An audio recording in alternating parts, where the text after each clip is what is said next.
Himmel t-shirt, the dark side of the leaf. The dark side of the leaf.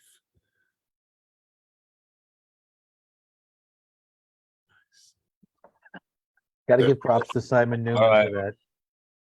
Here we go.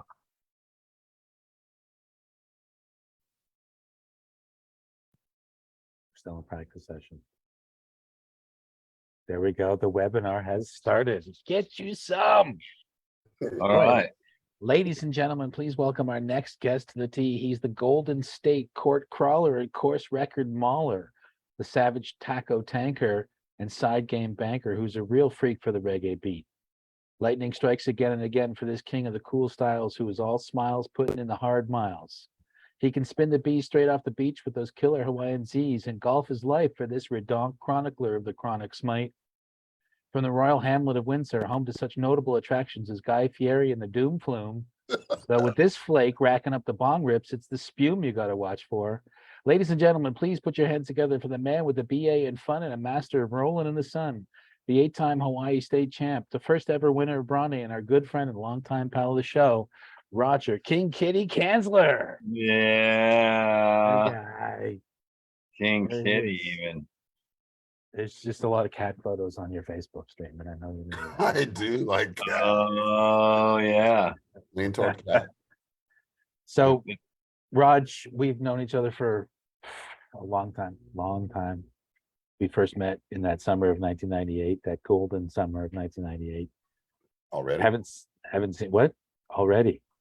Yeah. No, it just went out for the immediate sec. I'm good. Okay. We got a lot we want to talk to you about tonight, and hopefully we can cover it all. But one thing I really want to, we do have some people, obviously me being here in Toronto and having some Toronto viewers.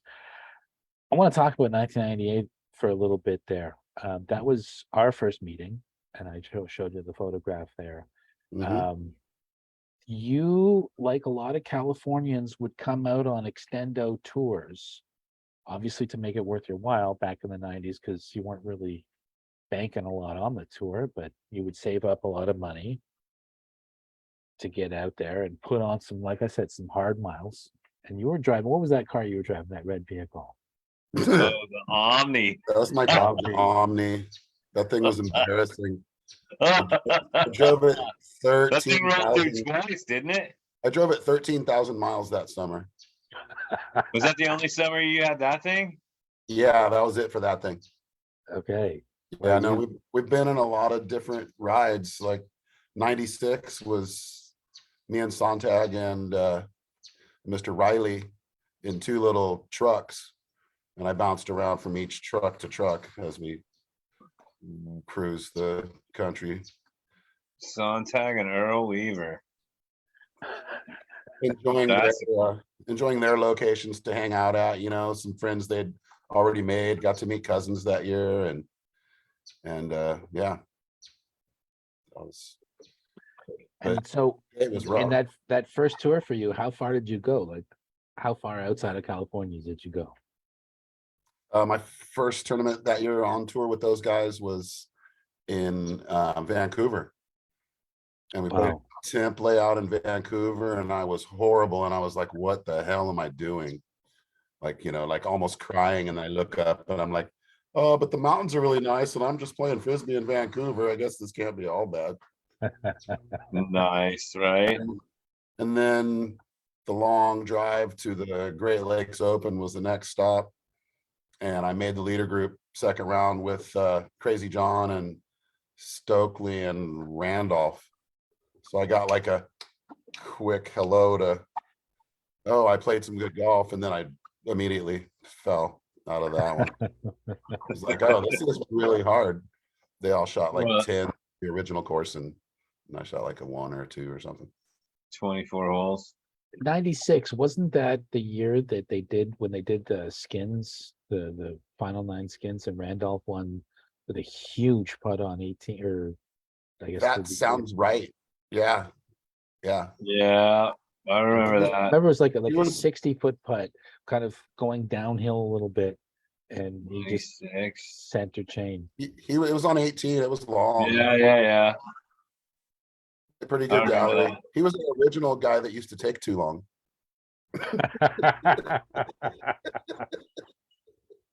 He was one of the slow ones in the early days.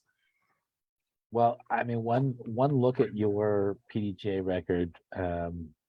First of all, let me just say you haven't missed a single event in a single year since you started with the PDGA in 1993. That's 31 straight seasons of disc golf with at least one tournament. Yeah, it's starting to hurt finally. Finally. It is. Look You at know? you, you're the Iron Man. It kind of hurts a little, yeah. Yeah, I think my best spouting point is that I've won a tournament every year. Like there may be hard times, but at least at one point each year I've put it all together. So Well, I can't say anything like that. no, that's what I aspire to do, is to win one Yeah. every year. So I start trying early in the year and then, hope I get it over with somewhere pretty early. When I looked at your record, obviously you are the 8-time Hawaii State champ. Is that the most frequent tournament that you win? I know when you started, you I've were got the most huge at St. wins, Patrick's. but those are all different courses mostly. Okay. But for a tournament, yeah, that's my most wins. I've won up in Lakeport quite a few times, Stafford Lake a few times. There's a few places I've turned this, like last year I basically made it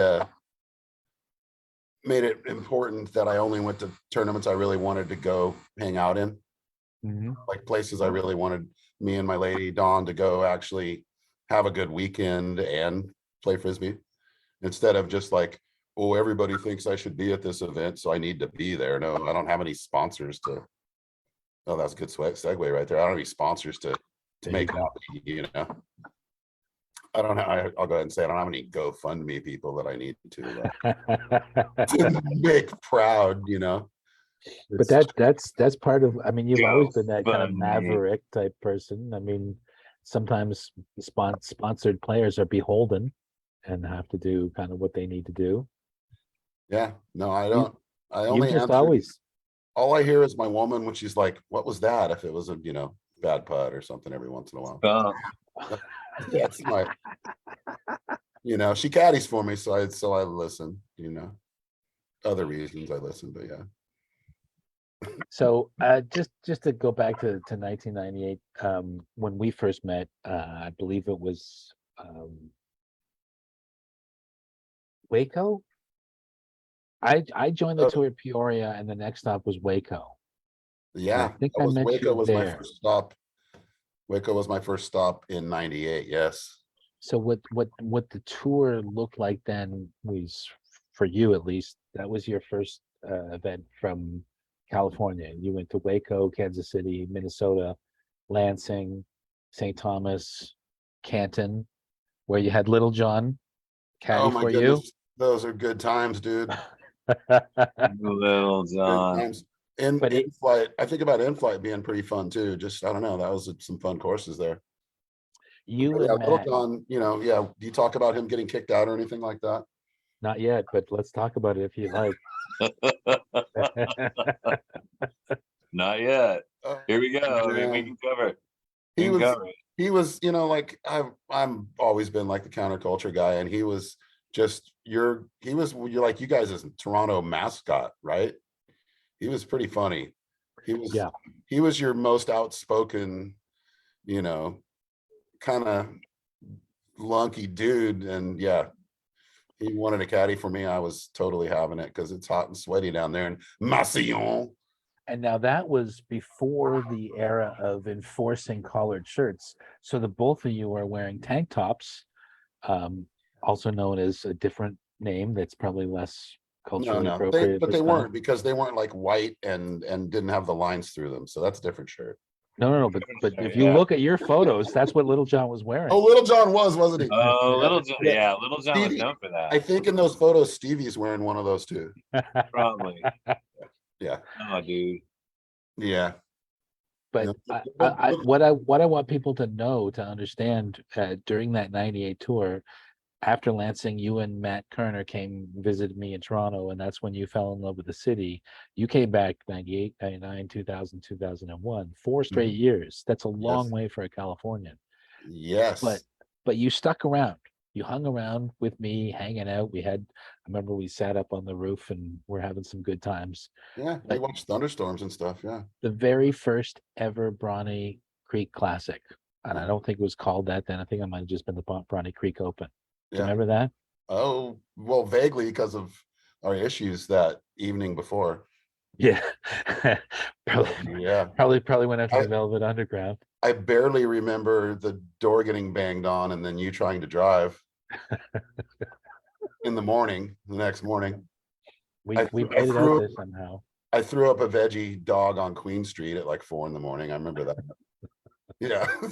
Nice. But Yeah. then you go and I can't remember how many people actually, if we just go and look at the amount of people who were at that tournament, there's 17 in the open, one of which included my sorry ass. And Little John was also in that, same with Yeah. Motley. Malt Ball. Also Mike Sullivan, who Malt Ball was there because he was upset, I remember. yes, we call him now Malt Bag. Malt Bag. He thought I should have been playing in Masters because I was beating him. He could have been. He's older than you. That's I don't know why that's that. Yeah. There you But go. so I clearly remember you, me, and Skia. We played in the first round together, Mhm. and I managed the threesome, so it would just be us. And Skia wasn't happy because you and I were having a great time with the new plastic apparatus that you and Matt had got for me at the local head shop. Let's just say, And Rob And- didn't like that. and yeah, right. I mean, once you gave it to me, that was like the badge of acceptance. I was swinging that around like nobody's business. But I remember we stopped on hole 8, and I'll take you back. Hole 8 at the time was the shortest hole in the course and was a little downhill course. I don't know. Did you play Bronte Mace? Yeah. So hole 8 was this little Mostly tiny unwooded or Yeah. mostly small woods. And then there's one little area, maybe like where you're talking about hole 8, where there was some tall trees. It had some Like shade cottonwoods? tall trees. There were some tall trees, but you're like throwing from an elevated place down into like a little lower river bottom. And Mhm. Yeah, I think I remember what you're talking about. we had our little pause for the cause, a little safety meeting on the tee, and then you stepped up, and this was the year of the first run Rancho rocks. Remember, it was just like the little tiny Innova stamp on Mhm. these new tense rocks, and I mean, you were a big rock thrower, Yeah, and you stood up, 96. and you were like, "I'm gonna throw this left-handed," and so you threw like I don't even know where you got the ambidexterity from, but you threw off the tee and you aced that mofo. Yeah. That was my only lefty throw that summer. And it was an ace. Yeah. It was I kept it that way. I'm like, I don't need to throw any more lefties. And I like to keep the percentages up mistake. instead of, skew it. Yeah. So you ended up, it was a 2-round tournament, and you ended up winning by a stroke over Sully, Blair Zinn, otherwise known as Zippy, and Malt Bag. And I was, I don't know, 19 strokes behind you. I can't remember. Here we I go. think lunchtime was the funniest because I was so hungover. I was just laying in that car. And, all the Canadians kept coming up to me and they'd go, "Hey, how's it going, Cansler?" And then they'd be like, "Oh, Queen Street, huh?" Yeah. So they all knew it was just from hanging out at your pad. Yeah. Yeah. It was, those were definitely good times. That little nasty little apartment on Euclid. I was most impressed with your pizza box piles and your Oh, don't forget about the empties now. Come on. in the empty piles. Yeah. There was Yeah, That was an epic. it was- That was an epic dude spot right there. Yeah, it was Epic. epic failed bachelorhood is what it It was. took like a week with a power washer to clean that place out after he moved. And Kelly lived there for like 5 5 years. Yeah, really 5, maybe she 6 put up years. with that place. It's funny. I stayed there with B, and then I stayed there with Kelly, and I stayed there with Kelly and Sandra. Okay. And Wow. yeah, so there's the progression. Yeah, no, Toronto was the most fun place to go. Like most other of the big cities out on tour, I didn't want to go out and hang out. This is like before there were breweries and lots of fun places everywhere. This is like Yeah. when there wasn't cool places in each town, because that's kind of changed.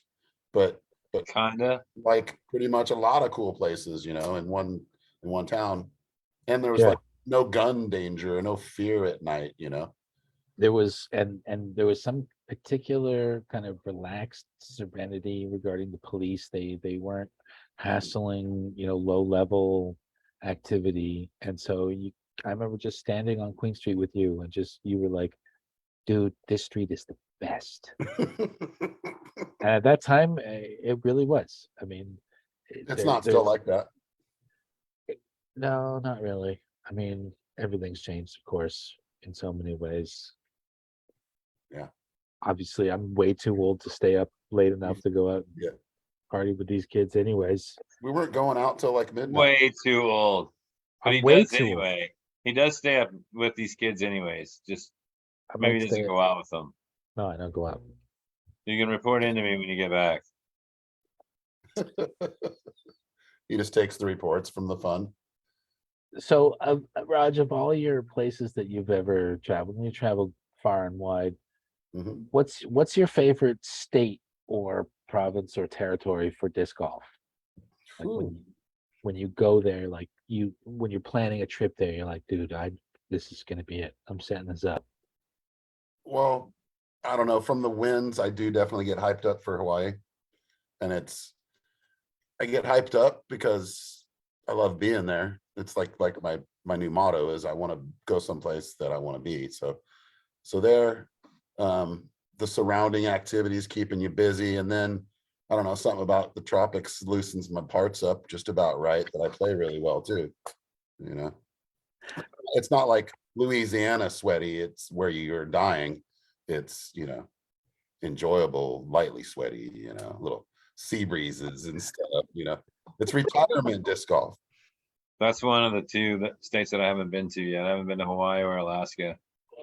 Um, I'm looking forward Hawaii's to my getting both of bucket. those in. Yeah. yes, there's Okay, so if you could go either one, Mace, which would it be? Hawaii first or Alaska first? Oh, I don't know. I'm just waiting for the circumstances for both, to be honest with you. I mean, they're both going to happen. It's just a matter of when. yeah, it should happen. You should the states, there's several tournaments throughout the year on Hawaii or on the other islands and such. So we'll get Yeah, you. what's the scene like there? How did you get hooked up with that? When did you first start going there? There was a guy here, an old UFO that's disappeared that it's like, there's a big tournament over there. You should go with me. And I thought he had a bunch of ins, and we get over there and like they all didn't really like him. It's like sleeping in the back of a truck and sleeping on some beaches and stuff, which, turns out to not be that bad in Hawaii. It's not like you're struggling at that point. It's not cold really or anything, if it's the right time of year. But then once I Would have been nice to know when you were getting into that before you got there, though, huh? yeah, exactly. It's like, Oh, by the way, that guy you're with's a real jerk. Are you like him? Yeah, that's like touring with Ron Klein or something. Oh, oh, exactly. Oh, Nice I'd buy you a beer. Oh. I'd buy you a beer, but I don't drink. Yeah, that's wrong. Brad Schick says Ron is still running around the island. Oh, wait. No, he's asking about Ronnie. you Asking know what? about Ronnie. Ronnie, from the Toronto Island, if that's who Brad is talking Yeah, about. that's who he's asking about. You remember Ronnie? Remember Ronnie? Raj? I remember Ronnie. I remember, I don't know, Chappie stood out. Skio definitely stood out. I still, to this day, after I like work out for 3 minutes, I ask my woman, or I tell my woman I love my new body. Yes. I still do that. Like that. Yes. If Skio is watching your show, he should be proud. No, Skio is not watching the show. But in any time that you're gonna do a Skio line, you got to go guy. Love my new body. I forgot that. Yeah.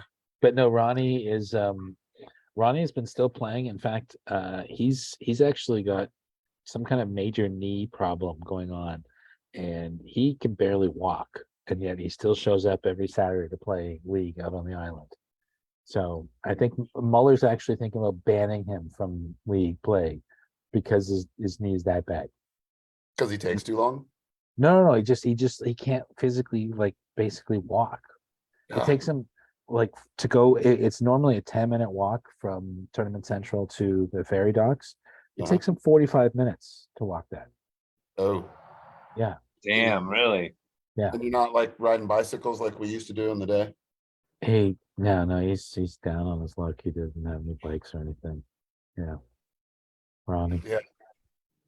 No. Oh, Ron. Oh, and Guru. Yes. Guru, that was one other Toronto memory, going and visiting Guru, and he was Mr. Cansler. Okay. Okay. I will give you a large, this will be an African feast that you've never enjoyed before, and I will feed you all of the bites, and so they will be perfect bites. Well, he did it in the African tradition, and I was a little surprised at first, but yeah, no, he was a cool dude. He tried.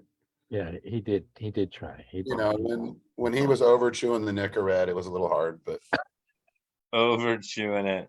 then he That's had like, hilarious. I forgot about that. he had like a patch, and he was chewing Nicorette, and he was smoking.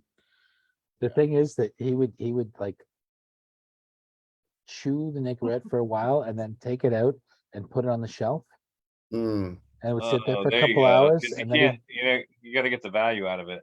yeah, That's like no, he recycling, except different. And He see, got- Paul had that office life with him for a while. two summers, 2 humid, hot, sweaty, schwitzy summers. Oh, Yeah, with like, okay, so I'm here, and he's there, and the phone's on that side. So when he answers the phone, no. yeah, Lady Goo, will you bring us some refreshments? that you know what? Honestly, the cocktail hour was the only thing I lived for in those times. Yeah, please let that gin be flowing, sparkly and pure. So, Mace, you were telling me a bit about there was a very amazing fact trivia bit about Raj and his father and disc golf, especially the very first course. You want to go with that? Yeah. Well, I mean, I think there's probably a lot of people that don't know that Not at all.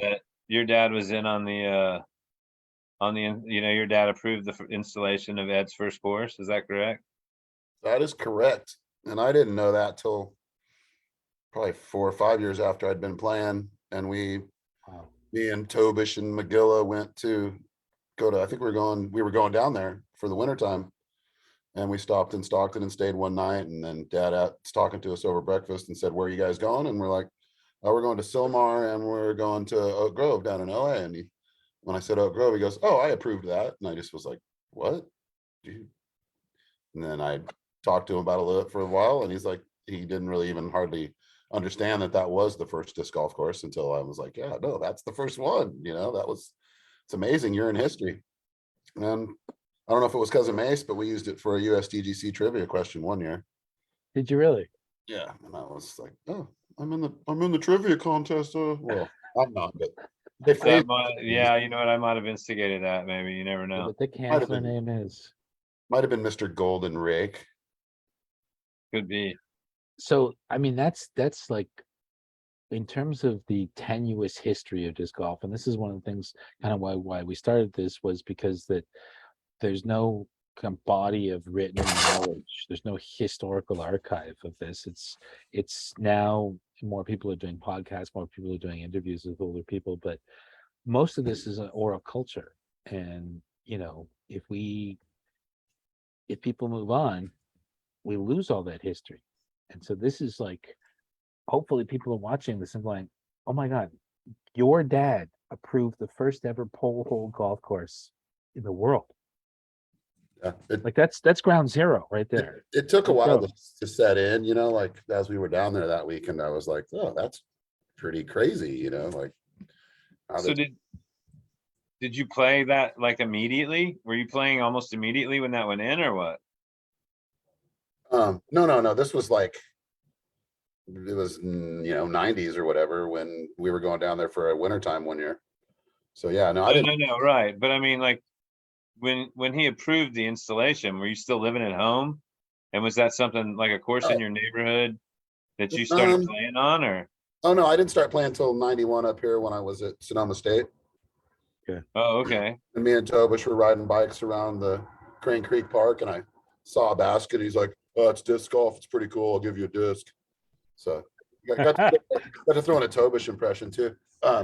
Yeah. Hey, he does it. He does a little better impression of you with the putter, except for he didn't even have the putter. I was at his house a week ago yesterday, and Yes, he's trying to throw air bounces. well, it's not the air bounce so much. It's just like your whole address to your putter. And I was like, oh my God, you do it Yes. exactly. And he goes, of course I do. We grew up in the game together. Yeah. And I was just like, That's yeah, of course you did. Stevie used to be the best at that, at imitating everybody's putt. That used to just crack us all up in the evenings when we were out on tour. Yeah. We're like, do this guy, Stevie, do this guy. Do this guy. Yeah. I think Stevie, there's a good story of you and Stevie coming in, I think it was 2000 into Toronto, and you guys stayed with me, and you guys came a week early, and we're just you and Stevie hanging out. You guys played basketball every day, I believe. we tried. The best quote from that one was what Stevie's dad said when he got home. He's like, "Bro, Stevie, when he went out on tour, he was a boy, and when he came home, he was a man." I was like, "Oh yeah, I didn't do that." Yeah. Stevie had some fun experiences on that trip. Say no more. Yeah. But that time, like, again, It's a good trip. when you look back, especially, this is what's so amazing about nostalgia, is there's certain periods or certain eras, certain times where you look back and you go, man, that was just like kind of the tops. If I could relive one week, it would be that week. And there are times where I think that, like, you and Stevie hanging out. I remember I was DJ. I had all my rig in my house. I hadn't this Yeah. before I got the studio, and so I was just That was before Natalie came on staff. no. Natalie was there, but she had gone to Switzerland for like 3 weeks or something.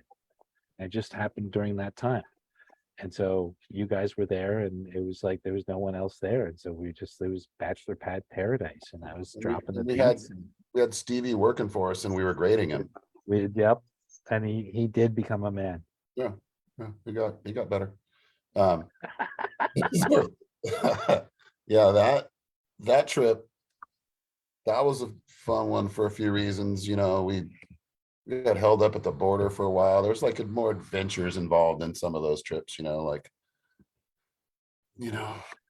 scarier vehicles, just there's through the years.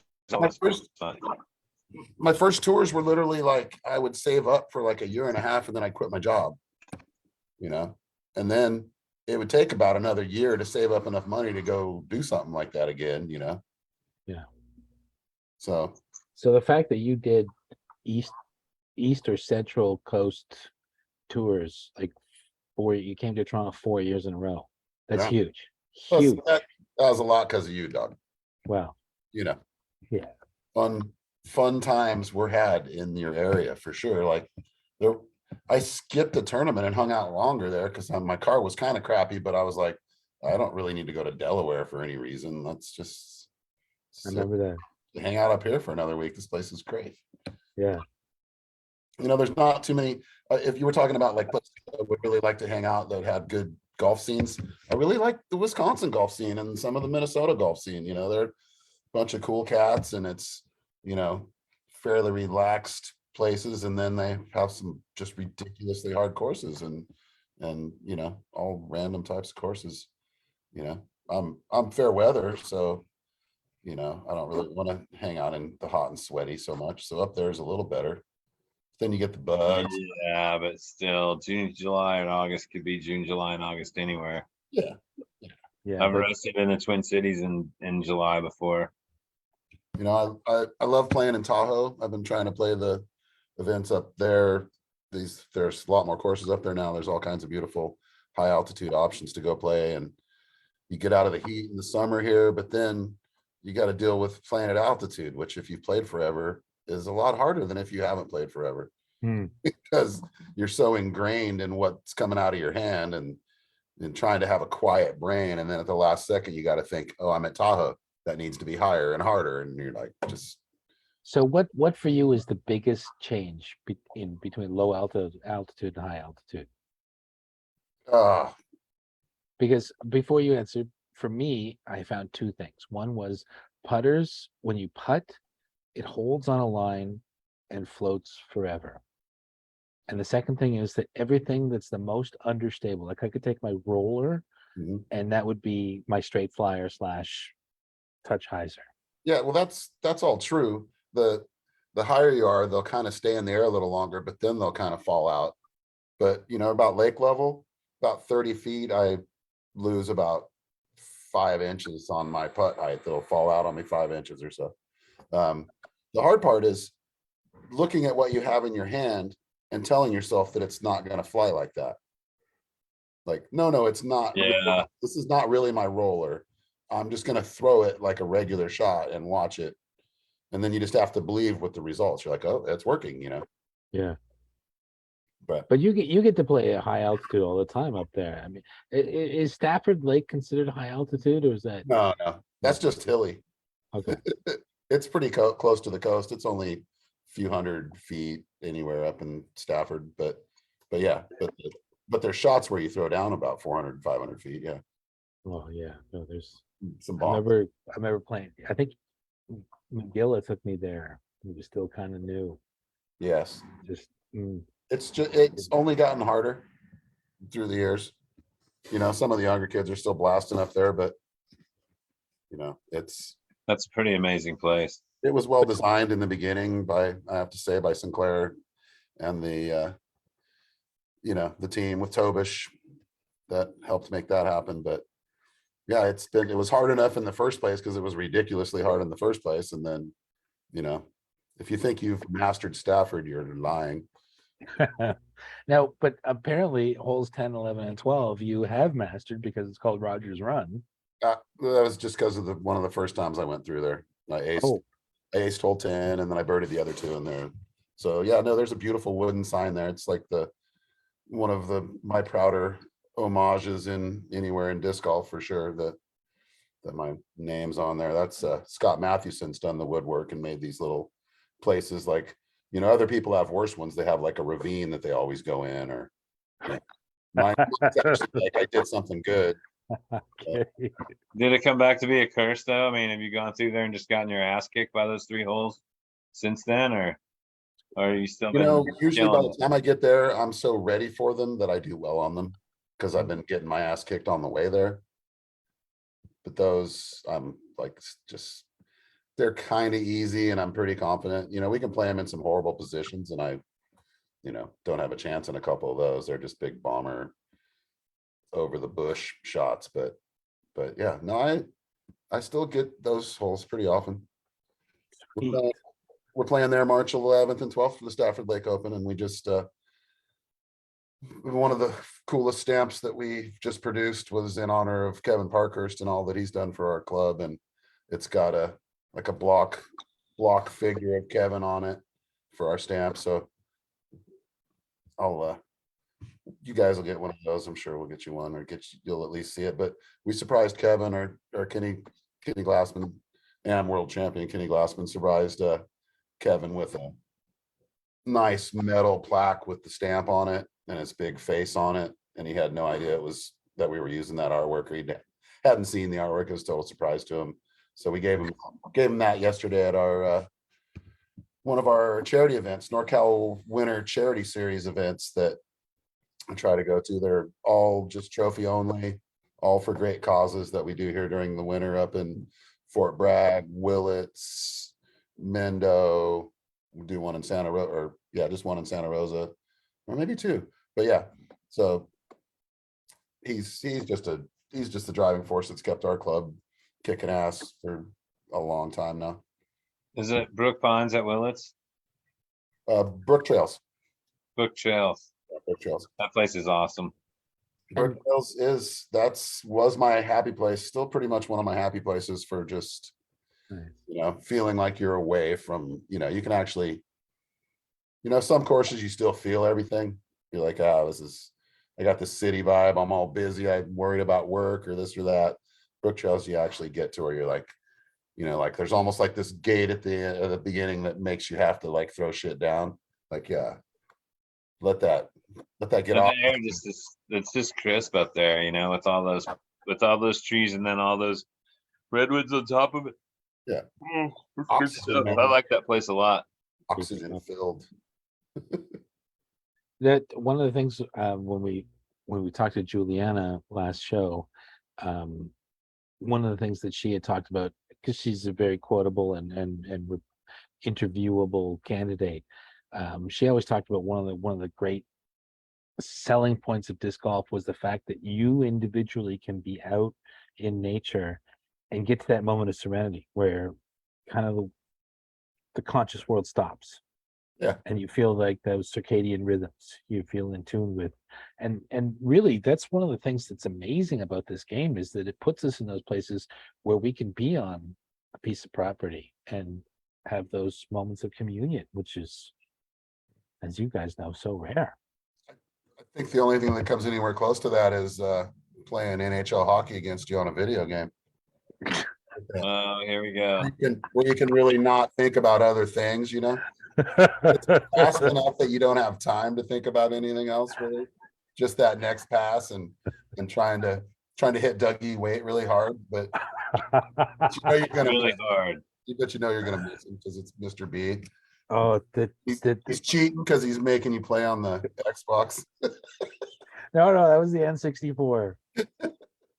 Okay. Oh man, that was the thing. I used to bring that N64 with me everywhere and we would just play hockey, and I would take either Ottawa or Edmonton. Those were the two teams I would take, and I would beat you with Alfredson or with Dougie Wait. It didn't matter. Didn't Yeah, matter. I was a rook. I was a rook. No, But here, that actually feeds into a question. I've looking through your Facebook, you're obviously a huge 49ers fan, and Warriors, not 49ers so much. okay. Warriors. Huge Warriors. Warriors He's fan. definitely a big Warriors fan. But Always you also reference the Giants. I mean, Yeah, Warriors were the Giants, first, yeah, and then Giants maybe would be Giants second, and 49ers. Okay, Giants.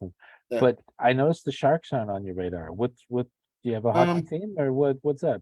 No hockey? I think I had the game for a bunch of years. I still haven't had one in a couple of years now, but I would rather just play the game and not have a favorite at that point. Like if I want to pick somebody that I want to play on the game, then San Jose, just because of geographically, I'm not bound to them. I did like them when they were trying to be good forever ago. And, but I've only been to one hockey game ever, and it was a San Jose game, but yeah, no, I don't really. I think I do. You never went to a game with me here? Nope. Oh, you got to go to a game with me. Oh, man. Maybe I'll like the Stars then, because you took one of the Sharks' best players. Well, you Joe. are paying We just attention. took him. We just said, "Oh, we're taking him." He had to go. That was a great move on our part. Hockey just, I came up in SoCal, and and we're just, hockey isn't like a thing out here as much because it just isn't cold as often. Yeah, but I mean, you guys have had the Kings since '67. Like, what the hell? No, they're douchebags though. LA's not cool. Sorry. Well, okay, so wait, you're That's from just like SoCal. extreme North Mexico. Yeah, that's SoCal. That's halfway down to there is kind of where I spent most of my time, Monterey Bay area, and Central Cal and up is all reasonable, but it's just the rat race down there and the deal. I'm just not, But what I told when I went up to Reading and went to Arcata and played the Redwood Curtain and stuff, and then I went and saw Selinsky after that, and I told him, I go, yeah, I figured out why everybody raves about your state, and he goes, really? And I go, yeah, and it's not the part you live in. I go, we could just give that part back to Mexico, and he didn't think that shit was funny at all. Yeah, no, I just flew down to San Diego, and then I just flew down to LA for a work meeting. And when you fly down from where I live down south, and you can see there's so much cool stuff. You got the whole coast down to Santa Barbara is amazing. And then you've got all the Sierras you're looking at the whole way down, which were completely covered with snow. And then, Central Valley's not too exciting or anything, but we've got everything you could want. You could go to a desert in a few hours. You could go to the mountains in a few hours. It's Yeah. Don't come here, but it's cool here. Everybody's leaving. They're all going to Texas right now. Or Florida. They are. Yeah. They're looking. But did you move to the north to NorCal for university? Is that when you first, or Yeah. did you? Yeah, I left home from Monterey County to come up to Sonoma State, which is an hour north of San Francisco. But your dad, when your dad was the superintendent or the guy who approved the course installation at Oak Grove, you were living in SoCal at the time. Yeah, I was down there, but I had no idea. I didn't find out about disc golf till like No. school. But when did you move north? Like when? I was 7 when we moved to Monterey County. Okay. 1975. Okay. And and what's the date on when they approved it? 74? No, but I mean, like from then you became a NorCal guy. All of your sports teams are NorCal teams. Yes. Your whole mentality is NorCal. Yeah, from where I moved there, and when I was like 8, we saw a Warriors game and saw Rick Barry and Pete Maravich, and saw a game when I was young, and Warriors stuck the hardest. I was most impressionable at that age. Well, the studio chat says that course went in 76. 76. That doesn't make sense. Well, it was approved long before that, obviously, when my dad was still down there. Well, these things take time. Yeah, exactly. We're about to stick some more courses in. We got good news. We're getting to stick 9 in we're getting new baskets at Stafford, sticking 9 in across the lake on the flat side for kind of more recreational players, a little friendlier side, and then throwing 2 9s out in little Marin County parks. Nice. So Marin's finally growing. Marin's been kind of one of our less populated areas, just because costs are expensive, and it's not like you're gonna take away parks from rich people for them to try and see something they don't know anything about. This doesn't really work so good. No, not so much. They don't Get like the them free damn aspect. hippies out of here. A lot more people know disc golf now, but it's still like not just gonna go everywhere. It just doesn't work everywhere.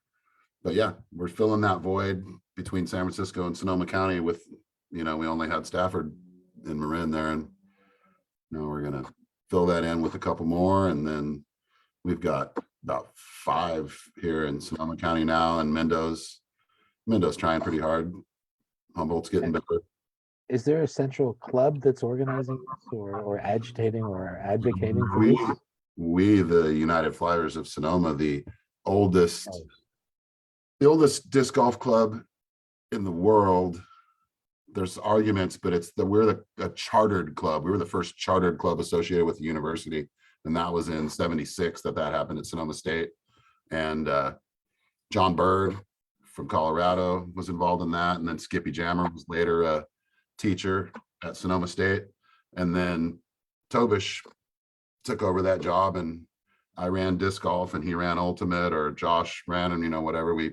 But we kept that disc golf class at a university where you actually got university credit for throwing frisbees going for time. And then finally we got to where they're having competitions and stuff.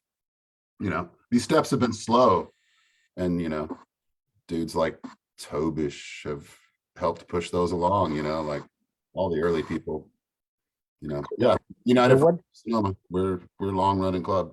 We run the Marin stuff also, pretty much. I know on your Facebook page you've got the big, or I think it's on the PDJ page, you have the UFOs disc on there. You're definitely representing that, and it's cool that I don't think there's a lot of lore out there. People know how far back UFOs goes. Oh yeah, that's great. Especially centered around not really any course. They were just a bunch of it was the overall meets. Okay.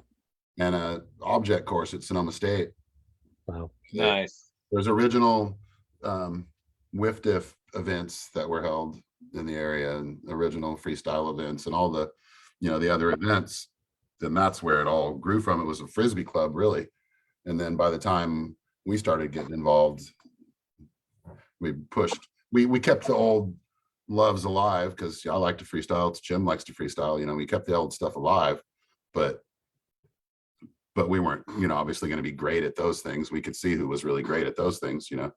We got to see them too. And I think one of our first experiences was we ran the Masters overall with the help. Tom Ford was our main TD, but us new guys were all the assistant TDs for that. So we got to meet like Sonny Cade and all these super old, baller Frisbee, veterans. So we came up with a respect for the older guys, because like, wow, look, he's doing crazy stuff still, and he's, rickety, and this is Rickety. lives, man. Lives for a I've long been feeling rickety last week or so. yeah, and yeah, so we've had that respect, and a lot of the new like disc golfers don't know where all this came from, and don't have a real feeling of respect for their older golfers on their course, and have no clue that a dude like me that throws half as far as I'm still going to beat him. Like you just Well, this brings me to one of the questions I wanted to ask, and we kind of touched on this earlier, Mace. I know you mentioned this, but your putter, are you still putting with the Lightning I still use a rubber putter quite a bit. rubber putter? That's what it was. Most of the It was a time. rubber Quite a putter. bit. If it's That sounds like windy, the door's partially open. if it's windy, it's a 94 San Marino that's kind of beat up. Oh, right. I forgot about the rock. If it's not windy and it's perfect out and it's a little uphill, or it's pretty much always the rubber putter, because it goes the slowest and goes in, sits the nicest. And When I first met you, that's all you were putting with was the rubber putter. And I Yeah, yeah. remember, and you've got a particular putt, and I know when you were saying Stevie does a great impression of everybody's putts. I remember, I can't think of it now exactly how your warm up looks like, but I have to admit to being really surprised at how effective that putt is. yeah, no, people, that's why I kind of laugh when they talk on the telecast, like, oh, I wonder if he's going to go for this or lay it up. And I'm like, just come on, float one in there a little slower that's got a chance, and it's still going to sit down close. And not too many people understand that. I don't know why. It's like they're throwing jets and you're throwing helicopters. Yeah, they can't, it's like,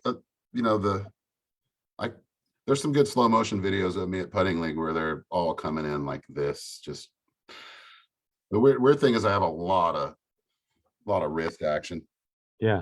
And I looked at it in slow motion. I'm like, wow, I really do all that? It almost fucked me up watching it. For a second. I'm like, doesn't seem like I do all that. But That's not me. Yeah. Who's doing that with my body? Yeah, that's totally wrong somehow. But yeah, I definitely putt different. That's why I go to the rock when it's head windy, because the rock will stay a little more nose down for me. Because the rubber putter just wants to go woo and get on out of there. Now, where did you come? How did this enter your realm of being this rubber putter? Did someone show you the possibilities of the rubber putter? That's a good question, because that brings me to good old Diamond Jim's in Ukiah. It was a place where you could get deli sandwiches, liquor, guns, and Frisbees. What a combo. Yeah, and it was right there from Low Gap, which was our first away course, because we played Crane Creek, and then Low Gap's a really old Ed Hedrick course in Ukiah that was, had a little store right down from it, and there it was. I bought my first one in there, and then it fit my hand good, and never really liked the sharp edge on AVRs or magnets or really anything. Tried to go through some tough times and couldn't let them down. That really speaks to one of the things that when you're talking to new players, especially when you're trying to recommend a disc for them, the best thing that you can go with is what feels good in your hand. Yeah. Everybody's hand is different. The specific, geometry of your hand is different. Your hand is different from my hand, is different from Mace's hand. Look at that. Look at how different that is. And if it feels comfortable, I mean, 90% of this game is mental anyway. So if it feels comfortable psychologically, you're ready to throw it, right? Yeah, no, there was a couple discs that I was trying. I was trying to be sponsored and trying stuff, and I'm like, yeah, no, there's none of these are gonna work. I'm used to this one, and this is what makes me beat people is I putt better than most people. Not like I throw far. Mace's best nickname for me for that, it's always been the Weena Om. It's Weena It's what I got that from you though. You know, you said that first. it's probably like Ruth probably said it when she No, no, you said, well, you know, I just got this little wiener arm, and I was like, oh yeah. And then Ruth, the accent came from Ruth for Yeah. sure. she But- wouldn't but let me those try were and your throw a words. max. Oh yeah, I got a little wiener arm, and I was like, oh yeah, yep, I see it. I got one too. It's it's accurate, but it's small. So what do you think about these new courses that are going to like high test, long distance, all out? You know, I mean, you've been playing long enough to where when you started golf courses were public architecture, 300 feet was a maximum hole length. And Yeah, now, pretty much. I played the Disc Golf Masters Tour in San Diego last weekend, the first one that Callie's running, and it's a great idea and good way to get us old guys to maybe have some incentive to come have some reunions and see each other and whatever. Get out of our own little comfort areas that we like playing in or whatever and try something else. But I'm really glad I didn't play the big course, which is what the hell, Goat Hill. Watch the video of that. They're throwing like 600 feet on every hole and getting to about halfway to the hole. It was amazing. I saw I saw Eagle throw a ridiculous 600-foot shot that was into a headwind. I saw some bombs, and we played the other course down there on a ball golf course, and ours was the narrow one that was still 650 on a bunch of the holes, a couple 700s, but no hill help or anything. Just stay in bounds and throw 400, and then try and throw 350 after that. And it is rough. It is rough. I've played plenty of long courses through the years, and we really do need a separation between ages on layouts, because we don't want to be out there getting that tired. I don't think we want to be out there playing that just brutal layouts, especially if it's a few days in a row or 3 days in a row. Obviously a couple of us fared fine. And others like me got my ass kicked. I just couldn't keep throwing that hard for that many days in a row. And there's nothing around here that's practicing me up for that, unless I just go play Stafford all the time. And then if I played Stafford all the time, I wouldn't have this. I'd be like Ace, with his giant weight loss that happened. I need, but it's hard. There's no time to Still happening. Yeah.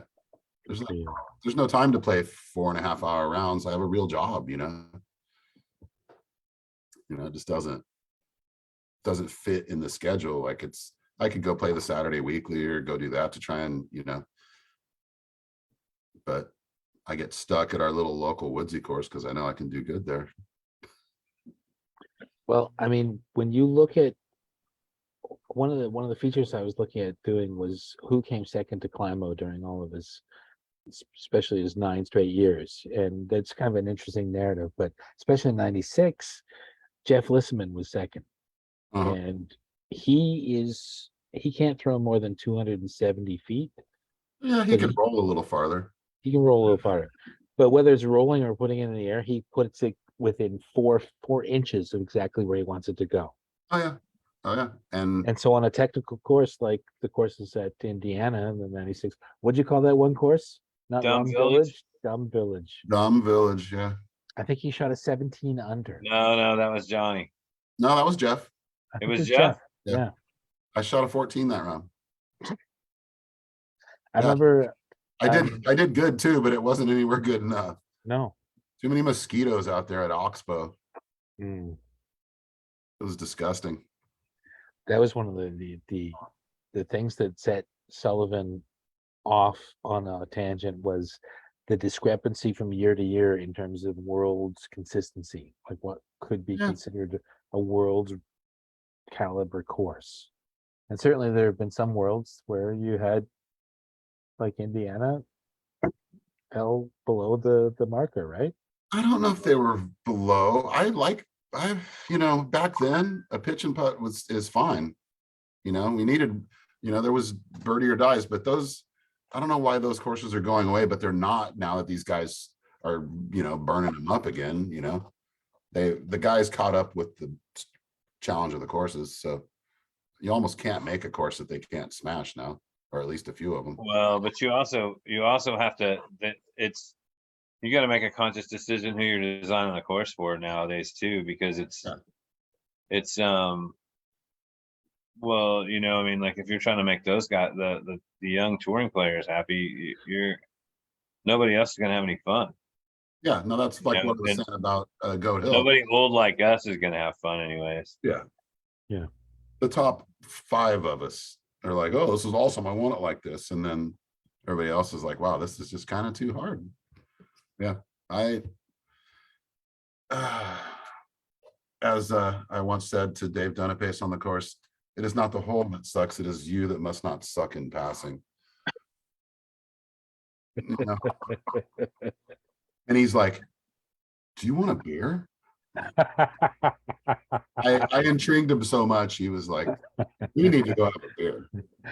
Wow, an offer of a beer from the extreme wizard himself. That was at Waterworks the first time we were there. It was when it was brand new. Kansas City Waterworks with just I remember when that was brand new. Ridiculous. I still like that course a lot. I liked it. I played it at the Kansas City Worlds, and I did, or not Worlds, Tim Selinsky in Kansas City.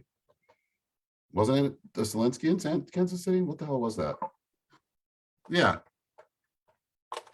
What the hell was it? I don't know. When I played in Kansas City last. Yeah, it was. Yeah, that course plays gigantic also. Yeah, but you can get almost everything out there. Yeah. I mean, you throw the right shot. I mean, even the long ones, you still can get almost the whole. You can get almost everything out there. Yeah. Especially with technology now. Yeah. Well, someone can, like we were saying.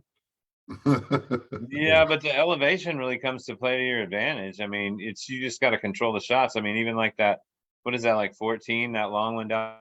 You're looking at the downtown skyline and everything. Yeah. I mean, if you get a hold of a shot, you can get there. It's not like all 3 of us can drive that hole on the right day. Like hole Not one every day. Hole one's got enough downhill. You could do something. Yeah, you can't. You're right. Hole 1. I mean, that's a tougher one than hole 14, but and I'm pretty sure I think that is 14, but I can't remember for sure. But everybody that's played it knows the hole I'm talking about. I like that course a lot. Still, 20 years later, it still puts up a good challenge. Yeah. Yeah, and then they also have burn-ins there. Yeah, well, there's plenty of good food in that town. Mm. And lots and lots and lots and lots and lots of good friends in that town. Holy cow. Yeah. Well, you're wearing a KC hat. Lots of Chiefs fans in that town. Yeah, you can be proud. So I am. when we're talking about technology, you were mentioning it in terms of probably discs flying farther for these younger kids, but the other side of technology being us, the 3 of us playing on a level playing field, but through the Disc Golf Valley format. You are a bit of an aficionado at the Disc Golf Valley, are you not? I don't know. People are good. People are really good at that game. You got an albatross on hole 9 at Harrowing Woods. That's pretty good. Are you looking at my Disc Golf Valley stats? No, I follow your Facebook. So come on, I'm going deep dive. And that was off the barn too. That wasn't that long ago. That's right. That's that new barn they put in. Yeah. Yeah. No, it's really weird. During COVID, we were trying to find a lot of shit to do. We were playing my old PlayStation Sports Champions disc golf game. Okay. You know that one? Yeah. That one with the Move controller. That one made my putting better. That one literally, because you're standing up and putting at the thing. And there's some kind of form I was doing on that I went out and I was smashing.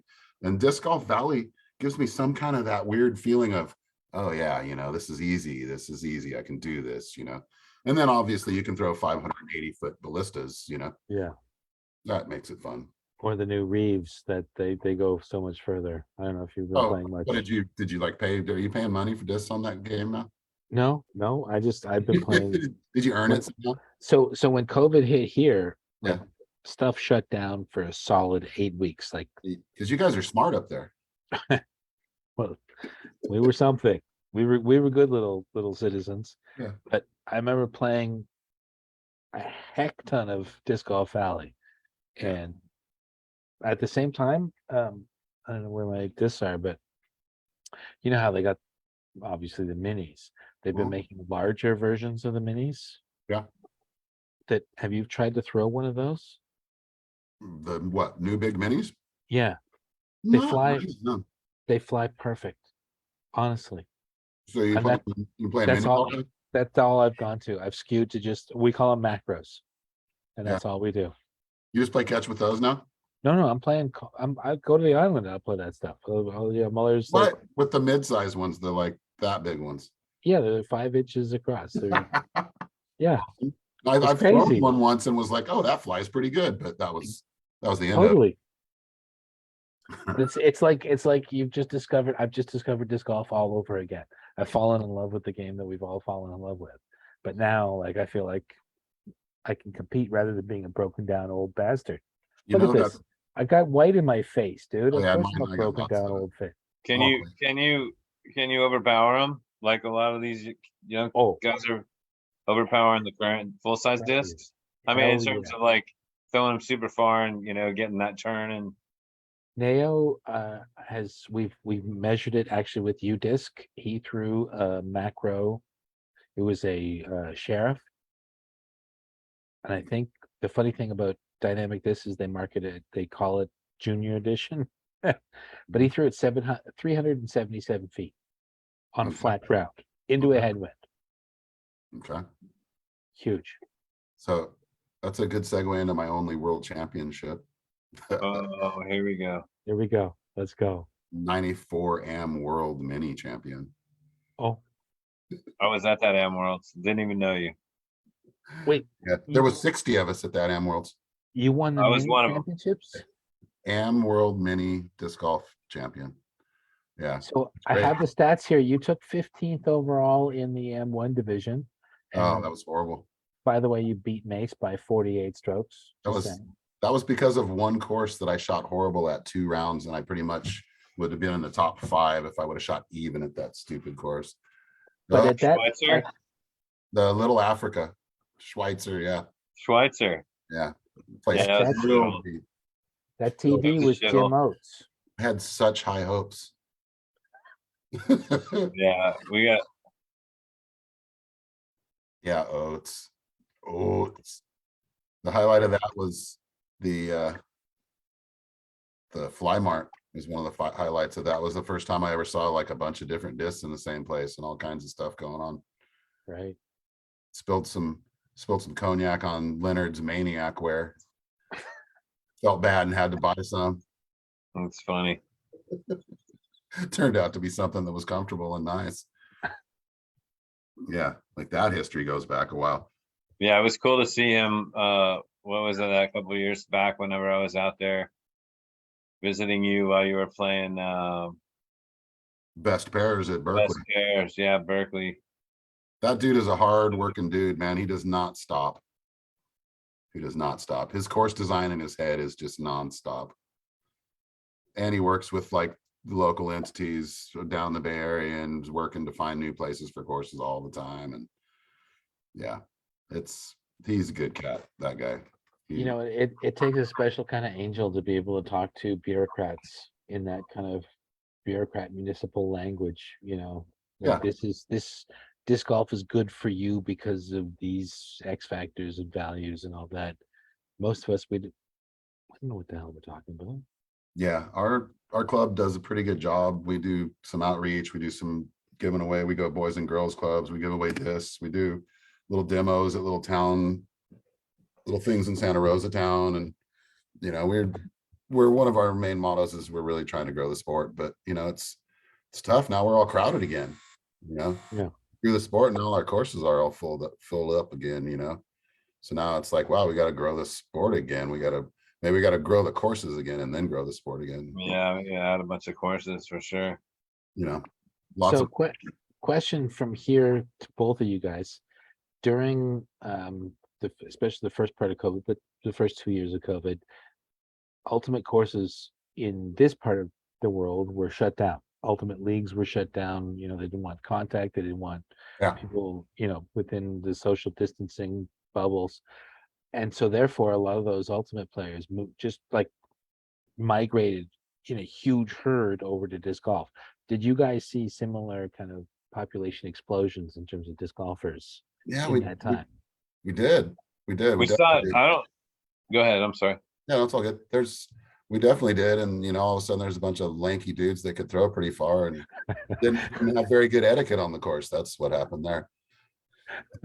Like you do Well, with no etiquette. Well, and I don't think that it's so much around here. There's not as much ultimate play, so I Hmm. don't think that we gained a lot from that. But we gained a lot. Period.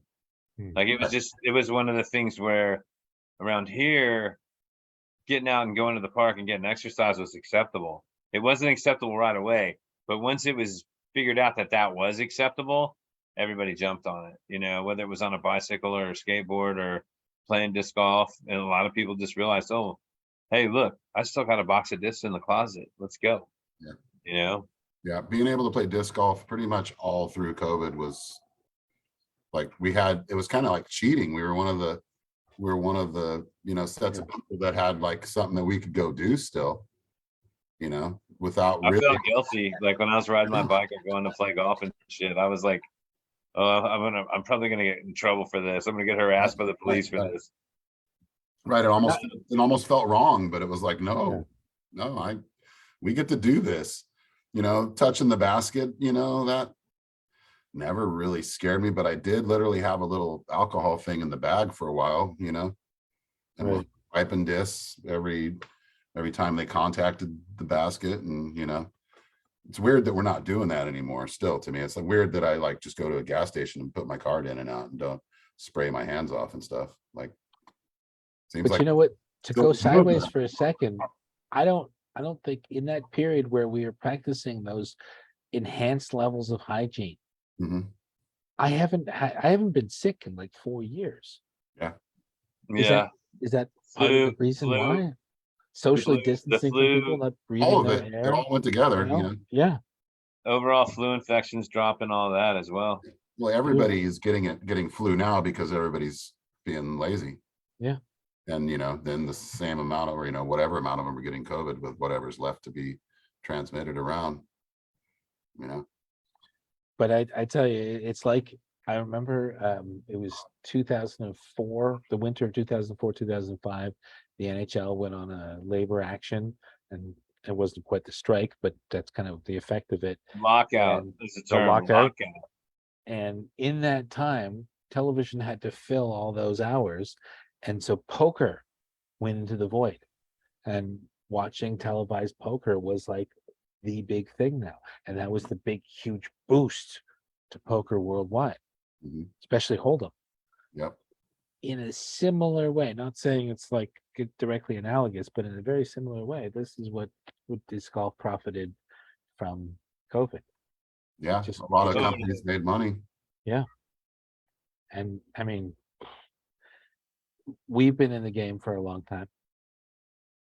Do we really want to see this game grow to the point where we can't have tee times like where we have to book a tee time or pay for a tee time, where we can't just show up on our course and play? Do we get that petty in our selfishness? I don't think that's going to be, I don't really think that's necessarily inevitable, but it's maybe not in our lifetime anyways, but maybe it will be, who knows? I think if they're over entitled noobs and they're jerks about it, then, you know, whatever, we don't need those people, but there's plenty of good people trying to play, you know. Yeah. People think I'm a jerk because I just want you to be quiet while I'm shooting. Yeah, Sure. but you're screwing with everybody on their tee shot, stand by the basket. Come on. Yeah. Yeah. Or is that just just Jim stand Oates right that you here. like to screw That's with? Let's just just for stand you. right here. That's just Canadian stuff.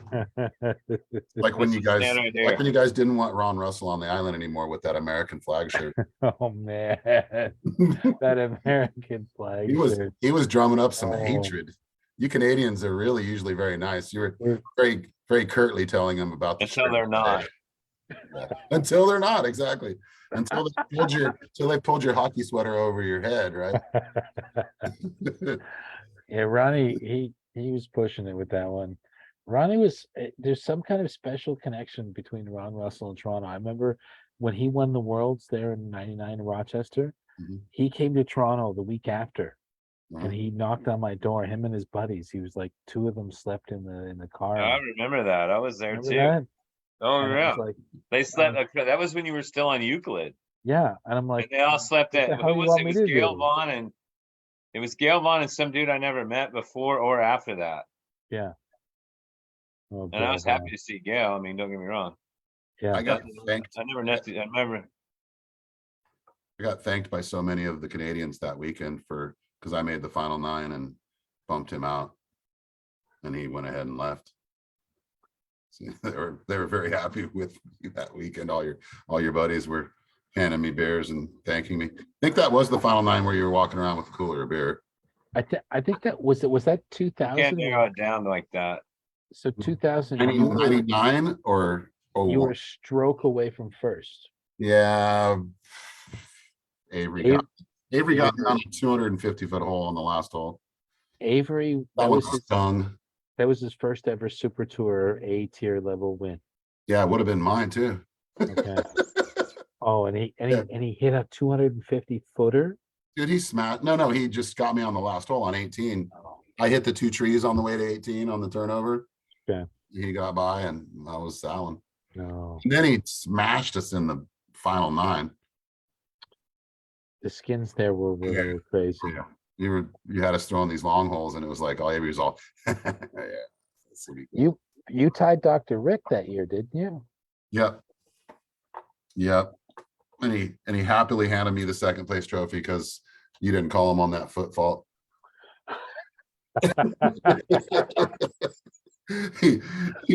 he felt guilty and happily handed me the second place trophy. Now, And there's one of some your there's mom, one of your sportsmanship. mom's stained glasses too. One of my favorite trophies to this day. Nice. Right. Yeah, with the nice blue one with the chains on it. Yeah. Nice. Right on.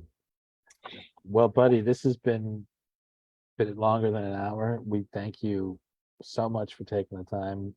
We watched the sunset behind you over your shoulder, Yeah. and Nice day. It was 75 today. 75.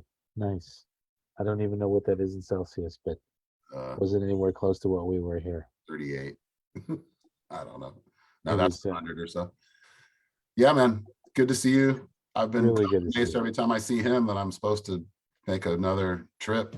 Now I gotta, Yeah, well, you guys are both like you guys. That's both of you. Neither one of you will never repay me all the visits you owe me. Absolutely. Never. yeah. You have other It's all reasons. right. I don't expect it. You come visiting with other reasons and then just stop in though too. Right. That doesn't matter. It's still a visit. I know. Those are the V and N's with an I'm S. messing around. You know, Visit. Yeah, visit. we had visit. fun last time we were in your town also. Yeah, for sure. We always have fun. Like that was that. Yeah. CONCACAF Gold Cup. That Woolworths building that my dad used to roller skate around and take orders in when that was how the guys got orders. The catalog order store in Fort Worth. Wow. Yeah. And the Wards, Montgomery Wards. Wards, yes. Sorry. Yeah. Oh yeah. Wards Plaza. I remember. My dad was 6'6" and he was running orders in there on roller skates because that was how they did it. Your dad was 6'6". And he was Wow, so he's like 6'11" with roller skates. yeah. Can you imagine some giant guy getting running around getting orders? Yeah. With I can imagine he'd be in danger of getting his head taken off by his own inattentiveness Yes. at times, possibly. Yes. Yeah. No, I need to see you guys. This is Yeah, come on, hurry up. What are you waiting on? Cleveland, it's like 30 miles away. It's my sponsor. Yeah, we're talking to him right now. I know. I'll have a talk with him and see what he says. You know, now that I'm all corporate boy, I can, make all the side stuff cheaper, and it's just getting the damn time to go do things. Yeah. Time is the I- biggest commodity. Taking the time. The term's taking the time. Yeah, I'm looking at my weeks off and I'm thinking, okay, one of them's states in Hawaii. And then what's the rest of it, Yeah. Seeing you coming to going to Zion and then like a Texas circle and back, for a week. Something like that sounds fun. Yeah, or the 25th anniversary of the USDGC would be a chance for you to see B and me. Right? Just That's this year, huh? That's it's this probably year. not as big a draw I'm until we say me and B. I'm Yeah. trying to I book mean, everything to make it happen. Sounds interesting. it's gonna be Alright. off the chain for sure, dude. Let's just drop the hint right here. How do I qualify? I gotta go beat some youngsters, huh? Oh, Yeah, lots. qualify. Yeah, you better start looking at the list. Or, know what? or show up and do the qualifying. Qualify as an ancillary media agent so that you can come in and join us on the podcast. Okay. Yeah, you're Special already guest. qualified for that, so Yeah. I'll pull out my TV voice. there you go. Yeah, man. Oh, buddy. I miss you, All pal. right. Miss you too, dude. Good talking with you guys. Really good to talk to you. You just keep doing what you do, pal. Keep on keeping on. I will. I throw even shorter now is all. But you're still rocking that rubber Definitely. putter. That's all that matters. Making putts and throwing Even shorter. halfway down, make the par. We good. There you go. Good evening, gentlemen. Have a Take good it one, easy, dude. Thanks pal. for stopping by. Thanks Oh, yeah. for coming with us. Good. Appreciate it, Raj. Good times.